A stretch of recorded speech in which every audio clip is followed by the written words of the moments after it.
Abdurrahman bin Auf, seorang kaya raya di Mekah, tetapi kekayaannya ditinggalkan begitu saja ketika ia hendak hijrah ke Madinah. Kita juga mungkin mengenal seorang Suhaib Ar-Rumi. Dia adalah seorang yang kaya raya. Ketika perintah hijrah ke Madinah datang, maka Suhaib Ar-Rumi pun menjalankan perintah itu. Di tengah jalan, orang-orang kafir Quraisy kemudian menghadangnya. Seandainya aku tinggalkan harta bendaku ini semua, lalu kemudian aku berangkat ke Madinah, apakah diperbolehkan? Maka orang-orang kafir Quraisy itu, silakan kamu berangkat ke Madinah, asalkan seluruh harta bendamu kamu tinggalkan di Mekah. Maka ditinggalkanlah harta bendanya dan membawa secukupnya untuk berbekalan sampai ke Madinah. Inilah pengorbanan yang luar biasa yang dilakukan oleh para sahabat Nabi untuk melakukan ketaatan kepada Allah dan Rasul-Nya. Pertanyaannya sekarang, apa yang telah kita korbankan dari dunia kita untuk mempertahankan iman kita, untuk memperkokoh keislaman kita? Karena seringkali kita ini mengorbankan agama dan keimanan kita hanya untuk urusan dunia kita yang sangat sepele. Kadang-kadang meninggalkan sholat dan sering memperlambat sholat wajib kita hanya untuk kepentingan tugas kantor kita, hanya untuk kepentingan bisnis kita, hanya untuk kepentingan ngobrol bersama teman kita. Dan kita ini seringkali mengorbankan bacaan Al-Quran kita, lebih banyak membaca WhatsApp, membaca status di Instagram, baca YouTube, melihat TikTok yang kadang-kadang tidak ada hubungannya dengan ketaatan kita kepada Allah Subhanahu wa Ta'ala. Hidup itu pilihan, beriman juga pilihan, mengorbankan dari harta benda kita juga merupakan suatu pilihan bagi kita. Bal tu'thirunal hayatad dunya. Tetapi seringkali kalian semua, kata Allah, lebih sering mementingkan kehidupan duniamu.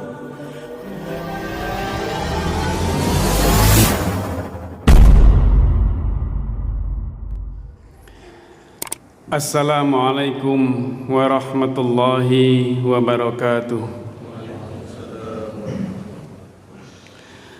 Alhamdulillahilladzi arsala rasulahu bil huda wa dinil haqq liyudhhirahu 'alad dini kullihi walau karihal musyrikun. Asyhadu an la ilaha illallah wahdahu la syarikalah wa asyhadu anna Muhammadan abduhu wa rasuluh la nabiyya ba'dah.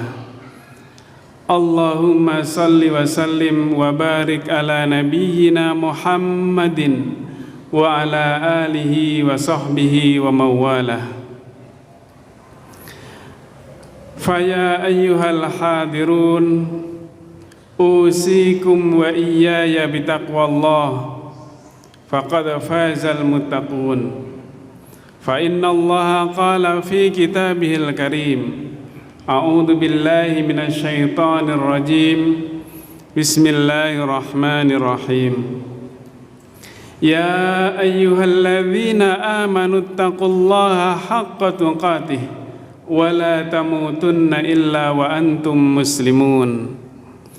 Ya ayyuhalladzina amanu taqullaha wal tanzur nafsum ma qaddamat lighad wattaqullah innallaha khabirum bima ta'malun.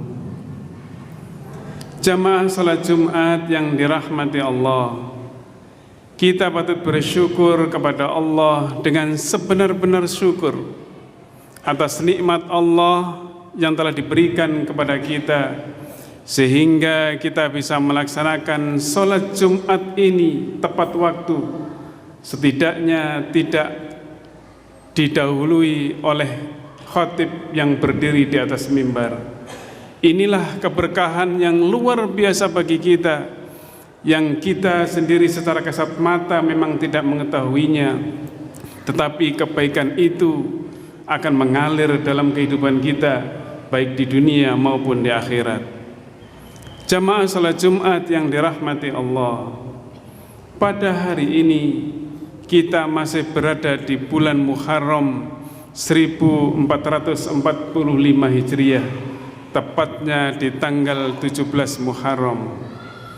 Bulan Muharram penuh keistimewaan, tetapi yang jelas kita perlu mengenang ulang bagaimana perjuangan Rasulullah bersama para sahabatnya yang telah memperjuangkan Islam di kala susah, di kala sulit, di kala dalam tekanan orang-orang kafir Quraisy. Inilah yang menjadi hikmah bagi kita, terutama mumpung masih di bulan Muharram. Ada banyak pengorbanan yang dilakukan oleh para sahabat Nabi untuk sekedar menjalankan hijrah dari Mekah ke Madinah. Kita mungkin pernah mengenal Abdurrahman bin Auf, seorang kaya raya di Mekah, tetapi kekayaannya ditinggalkan begitu saja ketika ia hendak hijrah ke Madinah. Kita juga mungkin mengenal seorang Suhaib Ar-Rumi. Dia adalah seorang yang kaya raya, yang dia memiliki harta kekayaan yang cukup banyak. Tetapi ketika perintah hijrah ke Madinah datang, maka Suhaib Ar-Rumi pun menjalankan perintah itu. Pada saat keberangkatannya, Suhaib Ar-Rumi membawa harta bendanya yang diperlukan untuk dibawa ke Madinah. Tetapi apa yang terjadi? Di tengah jalan orang-orang kafir Quraisy kemudian menghadangnya, lalu kemudian meminta dan mengatakan kepada Suhaib Ar-Rumi, "Wahai Suhaib, engkau adalah pendatang di Mekah. Engkau datang ke Mekah dalam keadaan miskin, terhina dan bangkrut. Ketika kau sekarang sudah menjadi orang yang kaya dengan pengikut yang banyak, lalu engkau ingin meninggalkan Mekah dengan membawa hartamu. Tidak bisa terjadi pada dirimu, wahai Suhaib." Maka Suhaib mengatakan, "Seandainya aku tinggalkan harta bendaku ini semua, lalu kemudian aku berangkat ke Madinah, apakah diperbolehkan?" Maka orang-orang kafir Quraisy itu, "Silahkan kamu berangkat ke Madinah, asalkan seluruh harta bendamu kamu tinggalkan di Mekah." Maka ditinggalkanlah harta bendanya dan membawa secukupnya untuk berbekalan sampai ke Madinah. Sampai di Madinah disambut oleh Rasulullah, "Wahai Suhaib, inilah perniagaan yang sangat menguntungkan bagimu." Lalu kemudian Rasulullah membacakan sebuah ayat di dalam surat Al-Baqarah, "Wa minan nasi may yashri nafsahu ibtigha'a mardatillah." Dan dari sebagian manusia ada yang mengorbankan dirinya, mengorbankan harta bendanya untuk mendapatkan ibtigha'a mardatillah, untuk mendapatkan ridha Allah. Wallahu ra'ufum bil ibad. Maka sesungguhnya Allah Maha penyantun kepada hamba-hambanya. Inilah pengorbanan yang luar biasa dilakukan oleh Suhaib. Ada lagi kisah keluarga Ummu Salamah. Ketika Ummu Salamah bersama suaminya Abu Salamah dan anaknya Salamah, ketika hendak melakukan hijrah ke Madinah, maka ketika sudah siap itu, datanglah kemudian serombongan dari Bani Al-Mughirah. "Wahai Abu Salamah, engkau boleh berangkat ke Madinah, tetapi jangan bersama Ummu Salamah istrimu." Belum selesai itu dilakukan, datang lagi kemudian rombongan dari orang-orang kafir Quraisy yang lain, yaitu dari Bani Abdul Asad. Ia mengatakan, "Wahai Abu Salamah, engkau boleh berangkat ke Madinah, tetapi jangan sampai anakmu juga ikut berangkat ke Madinah. Berangkatlah engkau sendirian." Tetapi dengan ketenangan keimanan yang kuat, Abu Salamah kemudian berangkat meminta izin kepada istrinya dengan berangkat ke Madinah untuk menjalankan, mentaati perintah Allah dan Rasulnya, sampai dia berpisah dengan istri dan anaknya kurang lebih selama 1 tahun lamanya. 1 tahun itulah kemudian Abu Salamah bisa bertemu dengan istri dan anaknya kembali. Inilah pengorbanan yang luar biasa yang dilakukan oleh para sahabat Nabi, dalam bahasa kita, untuk melakukan ketaatan kepada Allah dan Rasul-Nya, yaitu untuk berhijrah ke Madinah. Pertanyaannya sekarang, apa yang telah kita korbankan dari dunia kita untuk mempertahankan iman kita, untuk memperkokoh keislaman kita? Kita ini kadang-kadang sering mengatakan beriman kepada Allah dan Rasul-Nya. Kita ini kadang-kadang sering bahwa saya adalah seorang yang muslim, seorang yang beriman. Tetapi kita kadang-kadang lupa apa yang telah kita korbankan untuk iman kita. Oleh karena itu, menjadi introspeksi dan perhatian dalam diri kita. Karena seringkali kita ini sering mengorbankan agama dan keimanan kita hanya untuk urusan dunia kita yang sangat sepele. Bayangkan, kita kadang-kadang meninggalkan sholat dan sering memperlambat sholat wajib kita. Hanya untuk apa? Hanya untuk kepentingan tugas kantor kita, hanya untuk kepentingan bisnis kita, hanya untuk kepentingan ngobrol bersama teman kita.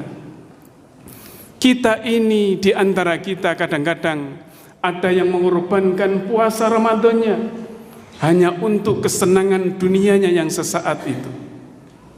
Dan kita ini seringkali mengorbankan bacaan Al-Quran kita untuk lebih banyak membaca WhatsApp, membaca WA, membaca status di Instagram, membaca YouTube, melihat TikTok yang kadang-kadang tidak ada hubungannya dengan ketaatan kita kepada Allah Subhanahu wa Ta'ala. Itu baru dari sisi pribadi diri kita, keimanan yang ada dalam diri kita. Bayangkan seandainya di akhirat nanti kemudian Allah bertanya kepada kita, apa yang telah kamu korbankan dari harta bendamu untuk kepentingan agamamu?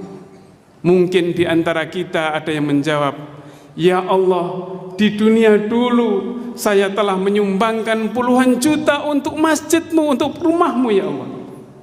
Maka tiba-tiba Allah mengatakan, kamu menginfakkan hartamu puluhan juta karena kamu ingin menjadi anggota DPRD misalnya. Dari sisi lain kemudian di antara kita ditanya lagi oleh Allah di hari akhir nanti, apa yang telah kamu korbankan dari hartamu, dari sebagian uang yang diberikan aku kepadamu? Maka tiba-tiba dia mengatakan, ya Allah, aku dulu telah memberikan mobilku ya Allah untuk yayasan Islam. Maka kemudian Allah menimpali kepada kita, kamu dulu memberikan mobilmu kepada yayasan Islam bukan untuk fisabilillah, bukan karena aku, tetapi kamu ingin mendapatkan peran di dalam yayasan itu, dan kamu ingin mendapatkan status sosial dan prestis sosial sehingga kamu bisa dihormati oleh orang lain. Bahkan Allah kemudian juga bertanya kepada kita, apa yang telah kamu lakukan dengan uang yang telah aku berikan kepadamu? Maka mungkin di antara kita akan menjawab, ya Allah, sebagian uang yang telah Engkau berikan kepadaku telah aku infakkan di jalanmu ya Allah. Maka Allah kemudian menimpali kita lagi, kamu tidak serius berinfak, kamu kurang sungguh-sungguh berinfak, karena kamu berinfaknya hanya berasal dari uang susuk, uang kembelian saat kamu membeli rokok. Ini pertanyaan-pertanyaan introspeksi yang ada dalam diri kita, yang harus senantiasa kita lakukan agar keikhlasan kita menjalankan kebaikan dan beribadah kepada Allah senantiasa terkoreksi, agar kita senantiasa melihat diri kita sampai di mana kesungguhan kita dalam menjalankan kebaikan kita kepada Allah. Allah mengingatkan kita dalam surat Al-Imran, wasari'u ila maghfiratin mir rabbikum wa jannatin arduhas samawati wal ard Uiddat lil muttaqin, kata Allah. Dan bergegaslah kalian, bersegeralah kalian untuk mendapatkan ampunan Allah, dan bersegeralah kalian untuk mendapatkan kebaikan dari Allah, dan bersegeralah kalian untuk mendapatkan surganya Allah yang luasnya seperti langit dan bumi. Uiddat lil muttaqin, itu disiapkan, diberikan hanya kepada orang-orang yang bertakwa. Orang-orang yang bertakwa itu sekali lagi mengorbankan dunianya untuk agamanya. Orang-orang bertakwa itu mengorbankan harta bendanya untuk mendapatkan ampunan dari Allah, untuk mendapatkan kebaikan dari Allah, dan untuk mendapatkan surganya Allah. Jadi sekali lagi, marilah kita kembalikan kepada diri kita untuk senantiasa merenungkan, melakukan introspeksi diri, agar kita benar-benar menjadi orang yang bertakwa itu. Aqulu qali hadza wa astaghfirullah li wa lakum wa lisairil muslimin wal muslimat min kulli dzamb fastaghfiru innahu huwal ghafurur rahim wa'tabiru ya ulil absar.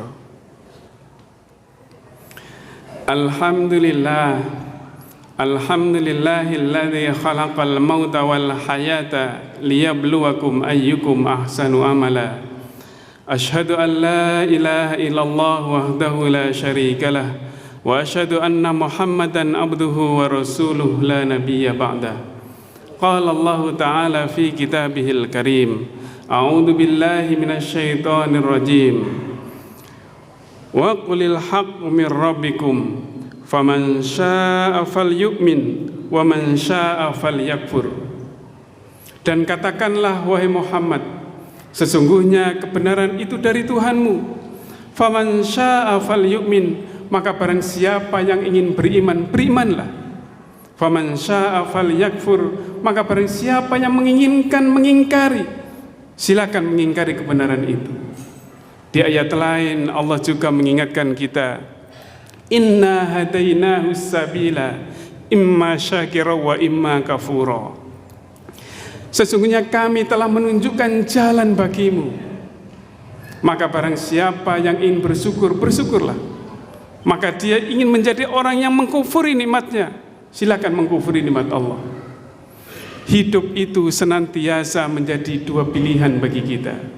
Hidup itu pilihan, beriman juga pilihan, mengorbankan dari harta benda kita juga merupakan suatu pilihan bagi kita. Kita sekali lagi sering mengatakan bahwa kita ini orang yang beriman kepada Allah dan Rasul-Nya. Kita ini percaya bahwa kehidupan akhirat adalah tujuan hidup kita. Tetapi kata Allah, bal tu'thirunal hayatad dunya. Tetapi seringkali kalian semua, kata Allah, lebih sering mementingkan kehidupan duniamu. Di mana buktinya? Kita bisa mengembalikan kepada diri kita. Kita ini sering mengorbankan sholat Jumat kita secara sempurna untuk kepentingan pekerjaan kita, baik di kantor maupun di jalan. Kita ini sering mengorbankan sholat Jumat kita, kemudian kita terlambat menunggu azan, bahkan kadang-kadang menunggu qomat, menunggu khutbah sang khatib dari atas mimbar, baru kita datang ke masjid. Kita korbankan itu semua dengan bisnis kita, dengan obrolan kita yang kadang-kadang tidak ada gunanya. Maka sekali lagi, kalau kita memang betul-betul orang yang beriman kepada Allah dan Rasul-Nya, kalau kita memang betul-betul menjadi orang yang beriman kepada akan kebaikan hari akhir, maka insya Allah kita menjalankan sholat Jumat itu, datang ke masjid sebelum khatib berdiri di atas mimbar. Innallaha wa malaikatahu yusalluna 'alan nabi ya ayyuhalladzina amanu sallu 'alaihi wa sallimu taslima. Allahumma salli 'ala Muhammad wa 'ala ali Muhammad kama sallaita 'ala Ibrahim wa ali Ibrahim wa barik 'ala Muhammad wa 'ala ali Muhammad kama barakta 'ala Ibrahim wa ali Ibrahim innaka Hamidum Majid. Allahumma ighfir lil muslimina wal muslimat wal mu'minina wal mu'minat al-ahya'i minhum wal amwat innaka sami'un qaribun mujibud da'wat wa ya qadiyal hajat. Rabbana ighfir lana dhunubana wa liwalidayna warhamhuma kama rabbayana shighara. Rabbana dhalamna anfusana wa illam taghfir lana wa tarhamna lanakunanna minal khasirin. Rabbana la tuzigh qulubana ba'da idh hadaitana wa hab lana min ladunka rahmah innaka antal wahhab. Allahumma ja'alna minal muttaqin. Allahumma ja'alna minal amilina shalihat. Allahumma ja'alna minal mu'minina haqqan. Allahumma ja'alna minal mukhlisin. Allahumma ja'alna minal mukhlasin. Rabbana hab lana min azwajina wa dhurriyyatina qurrata a'yun waj'alna lil muttaqina imama. Rabbana atina fid dunya hasanah wa fil akhirati hasanah wa qina adzaban nar wa adkhilnal jannata ma'al abrar ya aziz ya ghaffar ya rabbal alamin. Subhana rabbika rabbil izzati amma yasifun wa salamun alal mursalin walhamdulillahi rabbil alamin. Ibadallah, innallaha ya'muru bil 'adli wal ihsan wa ita'i dzil qurba wa yanha 'anil fahsya'i wal munkari wal baghi ya'idukum la'allakum tadhakkarun wa la dzikrullahi akbar. Aqimis shalah.